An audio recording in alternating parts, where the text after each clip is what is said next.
We begin now in West Africa, where Niger's coup leader, General Abdourahamane Tchiani, has said that the army will hand over power to civilian government within the next 3 years.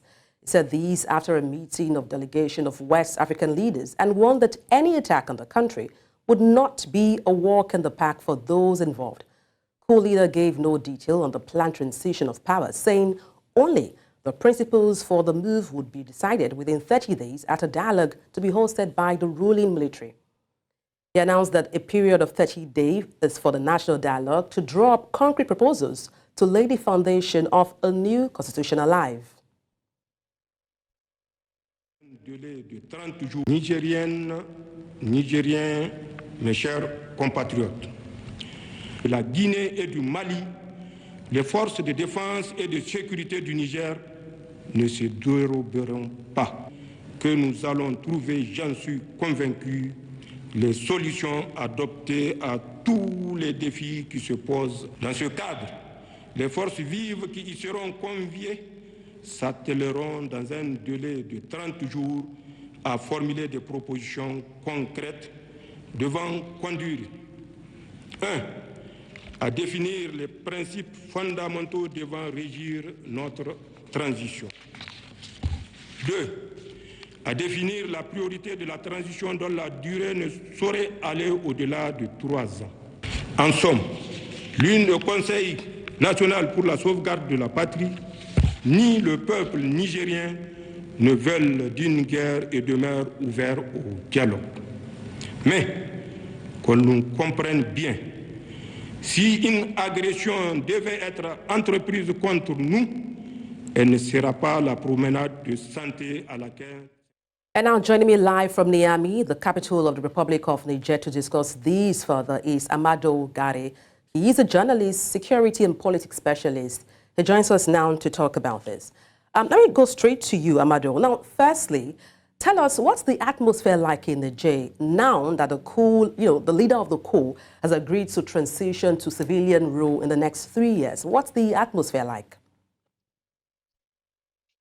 Yeah, the atmosphere is, as I told to a lot of media, I mean, we have two kinds of opinions. We have those who support the junta and who are very located there. I mean, let's say located in the capital Niamey, and we have also in the other part those who are supporters of the Mohamed Bazoum regime.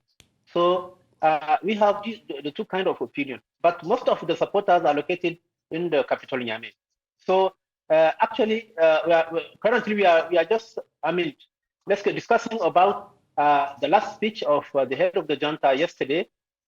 He made a speech to the nation saying that they are, I mean, preparing to have a kind of transition that will take, I mean, 3 years. So 3 years of transition.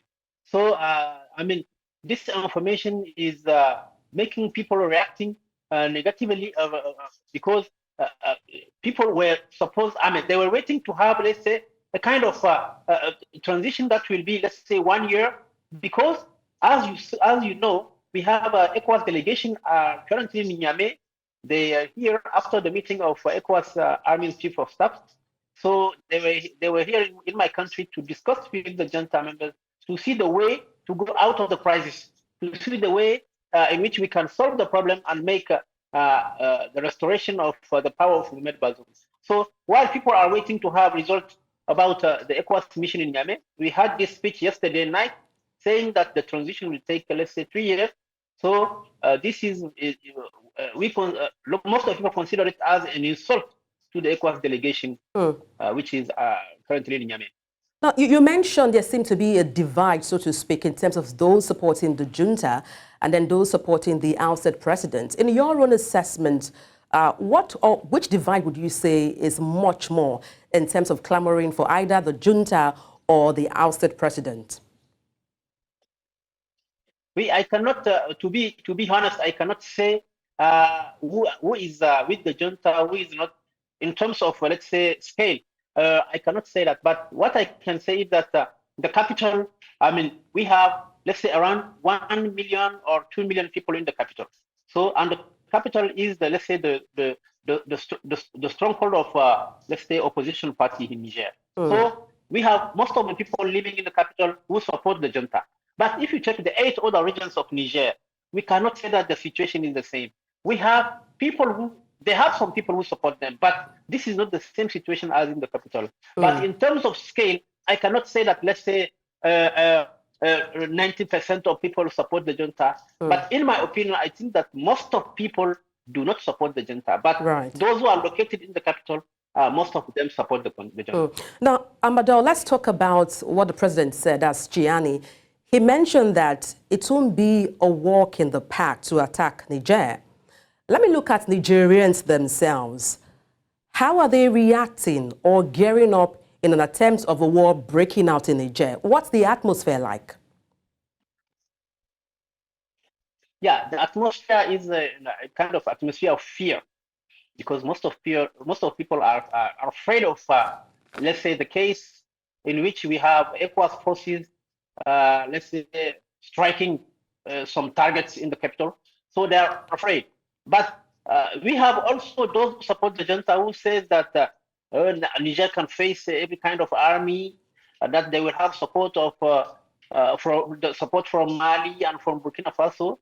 Let's say they forget that Mali and Burkina Faso, they are facing terrorism, and the large part of their countries are occupied by terrorists. So how these kind of countries can help Niger to face against ECOWAS armies? I'm talking about soldiers from Ivory Coast, from Nigeria, from Benin, from Ghana, and everything. So it will be very difficult.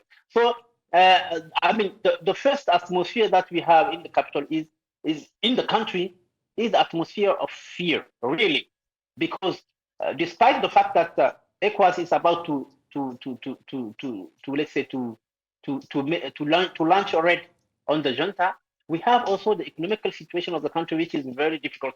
We have the increase of price of let's say basic necessities.